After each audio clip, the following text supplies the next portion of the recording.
want to talk a little bit about the German Navy and their priorities at the start of the Second World War.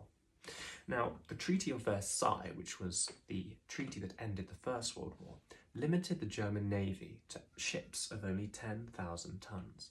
Now, a British battleship or a British aircraft carrier are sort of above 30,000 tons, so you can see that they really can't build very much, and they get around this by building very small vessels, but with very large guns. The British call them pocket battleships because they've got great big 11-inch guns, but they're mounted on a very small ship. These are built in preference to U-boats, which is a terrible lesson to learn because the First World War had shown that U-boats could do a great deal and the surface vessels couldn't, especially considering the Germans don't have overseas colonies. So once those surface ships get into the Atlantic, which in itself takes a lot of good fortune and luck because they've got to sail northwards, they can't go through the English Channel. That's easily blocked by the British. They've got to go all the way north and around the top of Scotland and then past sort of Iceland and Greenland. It's not easy.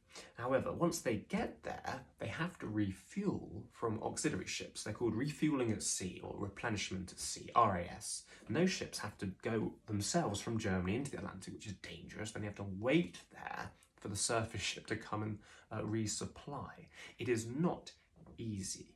Now, the first of these ships to be constructed is called the Deutschland, the Germany, which I think is a bad idea because you mustn't name a ship after your own country because what if it gets sunk? And in time, the Deutschland would be renamed. But for now, the Deutschland and its supply ship, the Westerwald, heads into the North Atlantic. Now, the Altmark, a supply ship, and the Graf Spee, another pocket battleship, have also headed into the North Atlantic, but they will then head south to sort of attack in the South Atlantic.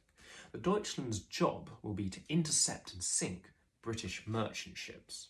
The Deutschland had sailed before the Second World War had begun, so it had to wait to the south of Greenland until Hitler gave the order to attack. Eventually that order comes, and on the 5th of October, the Deutschland intercepts the Egypt-bound merchant ship, the SS Stonegate. All of the crew are rescued. They are not sunk. It's not that kind of, you don't sink the ship immediately. You surface and you instruct them and you search the ship and yeah, oh, it is a baddie. You therefore sink it. So the SS Stonegate's crew is rescued and the Deutschland then flees back northwards because two battleships, the Revenge and the Resolution, are coming up from the Royal Navy's convoy route to intercept.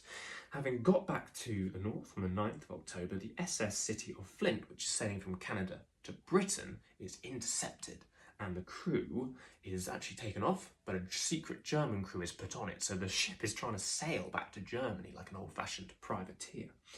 And on the 14th of October, the MV Lorenz W. Hansen, which is also sailing to Britain from Canada, is stopped, the crew taken aboard and sunk. However, by this point, reports of this cruiser making havoc in the North Atlantic reaches the Navy, and the French battleship Dunkirk and a huge Royal Navy task force is sent to find it.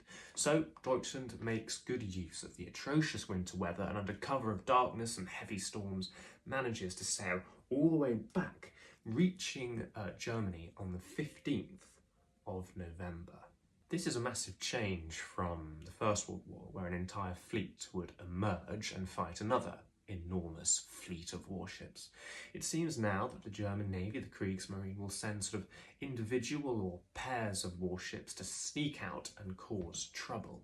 Never again will they all sail en masse. But it does make it very hard to stop them because you can put individual ships from the coast of southern France all the way up to Norway once the Germans have control of that entire western seaboard of Europe, and they can slip out into the Atlantic at will. And it's a great worry to the Royal Navy.